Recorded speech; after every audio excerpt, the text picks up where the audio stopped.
Graça e paz pra você que tá doente, mas tá louco pra fazer esse vídeo do capítulo 5. Esqueci de pegar minha Bíblia, só o segundo. Tem bastante assunto, então talvez tenha que ser 2 vídeos esse daqui. Se você que acompanha esse daqui, nós estamos no capítulo 5 de Apocalipse, que é praticamente uma continuação do capítulo 4. Lembre-se que essas divisões que existem na Bíblia, elas foram feitas depois.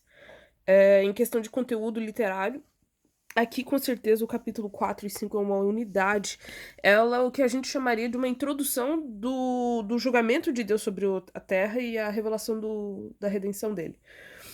Então, elas são centrais, juntamente com o capítulo 6.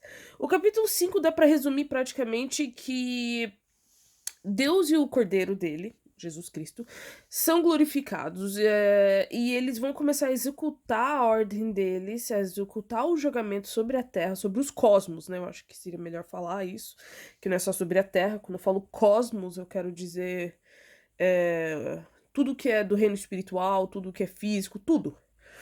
E eles vão executar a soberania deles sobre a criação, sobre os céus, as terras, os mares, tudo que nele há. E também o julgamento. Isso através da morte e ressurreição de Cristo. Isso é central, na verdade, nesse capítulo. A gente precisa entender isso. A cruz é central aqui. E resultando na inauguração e a consumação do século e o julgamento e redenção do mundo. Então, como eu falei, é uma continuação. Ele tá vendo aqui, ele tem essa visão, de repente ele fala, vi na mão direita aquele que estava sentado no trono, um livro escrito por dentro e por fora. Ele começa a falar de um livro que é descrito, que é a mesma forma que Ezequiel 2 fala. Bastante usado nesse capítulo é Daniel, bastante usado Ezequiel, bastante usado até Daniel, Ezequiel, Isaías também. O primeiro verso sobre o livro selado pode ser visto já em Daniel 12, Isaías 29, a gente pode ver isso também. Mas a estrutura mesmo desse capítulo ele é mais em Daniel 7. Se você for olhar ele, por mais que ele seja parecido nos outros livros que eu mencionei, a estrutura dele é Daniel 7. A abertura do livro é o julgamento. Por que é importante notar isso daqui? Porque quando ele começa a abrir esse livro, assim como aconteceu ali na história com Nabucodonosor, é uma imagem clara que é tirado de Daniel 7, Daniel 4, onde o livro é aberto, existe o julgamento e a redenção. No Antigo Testamento foi Daniel, e nesse aqui, no caso do Novo Testamento, seria o julgamento de tudo, das nações, dos infiéis, enfim, e a redenção da igreja. O que a gente precisa entender, e eu já falei, eu repito, João vê Apocalipse como uma continuação ou, na verdade, como cumprimento daquilo que está prometido no Antigo Testamento. Então ele está desvendando, ou abrindo, ou revelando, ou mostrando o cumprimento daquilo que já estava no Antigo Testamento. E isso é importantíssimo a gente entender.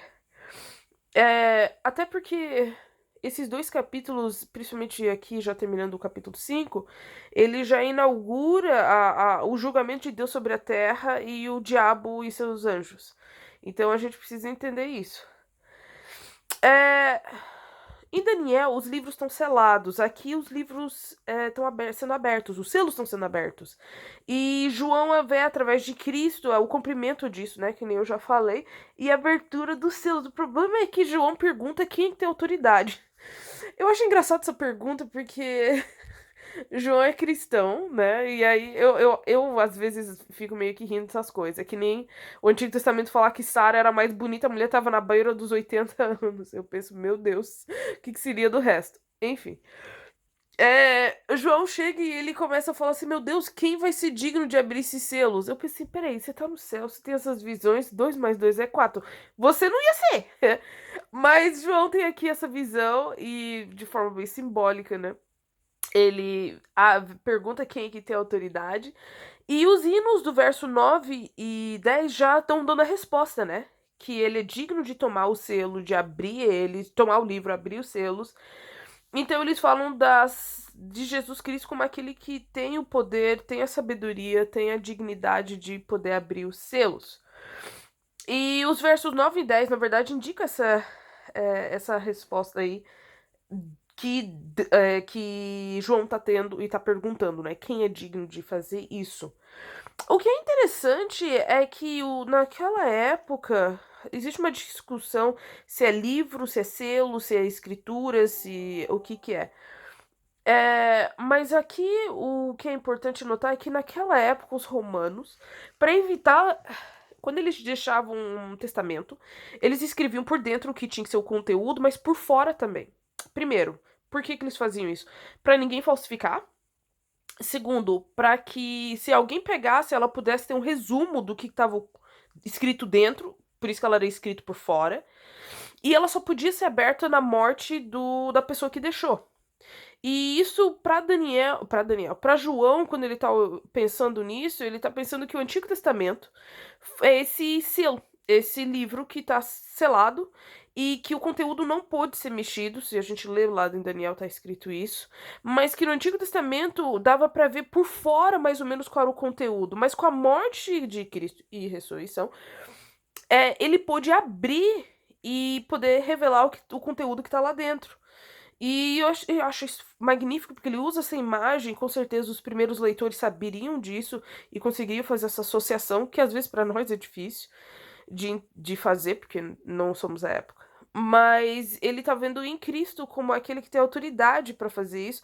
E não só autoridade de ser tanto o herdeiro quanto o sacerdote, desculpa, quanto o executor do que tá escrito lá dentro.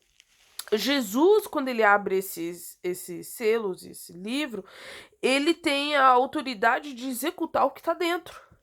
E isso é muito importante, porque quando João está questionando quem é digno de abrir, não é necessariamente porque alguém vai lá e abre.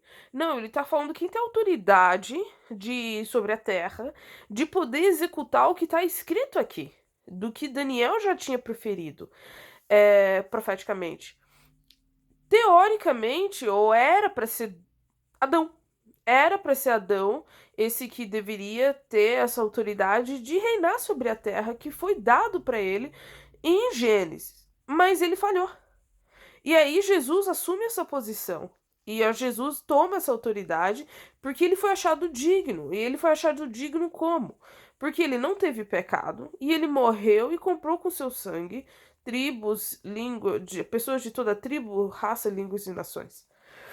E ninguém podia ter isso. Então, Jesus, como diz em Hebreu, Jesus é tanto o Senhor, o sacerdote e o sacrifício. Ele é tudo. E ele faz tudo, ele cumpre tudo, e por isso que ele tem essa autoridade. E aí perguntam se tá, mas o que tem a ver esses selos? O que são esses selos? Nos próximos capítulos, ele vai desenrolar o que são esses selos. Mas praticamente é julgamento. Esses selos estão sendo abertos e eles estão julgando a terra. Estão julgando todas as coisas, o diabo, enfim.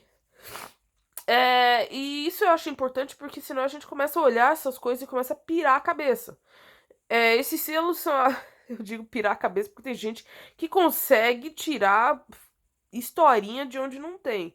Os selos são praticamente Deus falando de uma forma micro para macro o que ele vai fazer com a terra e a questão de julgamento. E isso é importante a gente olhar porque o capítulo 4 e 5 eles já dão uma pincelada daquilo que Deus está querendo fazer. E o desenrolar, então, acontece nos próximos capítulos. E não é porque ele vai ter necessariamente algo totalmente diferente, um novo outro selo. Não, é simplesmente o desenrolado que já está sendo escrito no capítulo 4 e 5. Perdão. Vamos lá. Continuando, aí ele pergunta, né, no verso 6, quem é digno. Então eu vi 4 seres viventes, entre anciões, de pé, um cordeiro, como tendo um sino morto. Ele tem 7 chifres, bem como 7 olhos, são 7 espíritos de Deus enfiados por toda a terra. Eu sei que isso é confuso, mas vamos por partes. No verso 6, ele diz, eu acho que a tradução aqui não tá muito certa, como tendo sido morto. Na verdade, o tendo sido não, como morto é a melhor tradução no grego, justamente porque as duas palavras que estão ali, tanto em pé quanto sendo transpassado, morto, elas estão perfect, que é no perfeito, no modo perfeito. No grego, ela quer dizer algo que começa no passado e que tem implicações no presente. E ela é uma situação contínua. E eu acho que é no perfeito do particípio. O que ele está querendo falar aqui é que Jesus Cristo, no céu, ele está tanto como vitorioso em pé, e ele está tanto ao mesmo tempo como cordeiro morto. Ele vive essas duas realidades e se a gente parar para pensar um pouco, a implicância disso é muito grande. Primeiro, um ser eterno, Deus, se sujeitou a essa humilhação de estar eternamente sujeito a essa posição de como morto ou morto, como um cordeiro morto, oferecido como sacrifício, e ao mesmo tempo ele é o rei e ele é o soberano.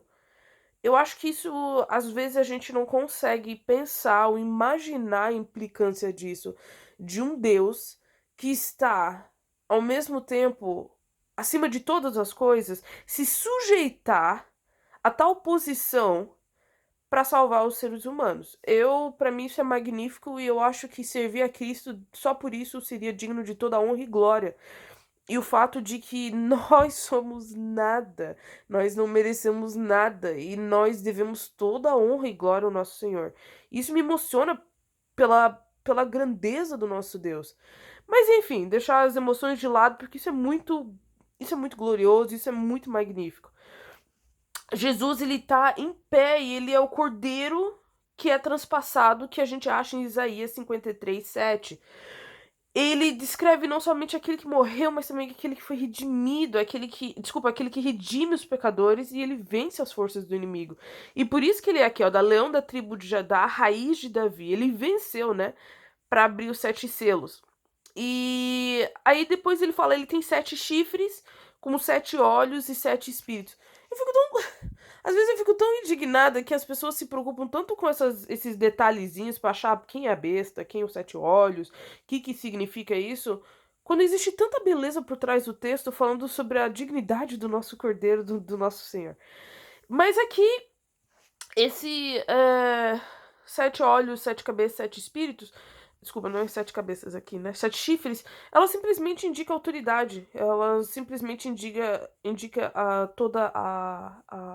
o poder de Deus de estar vendo todas as coisas, sabendo de todas as coisas. Eu vou pausar aqui porque já deu 12 minutos e eu já faço o próximo vídeo.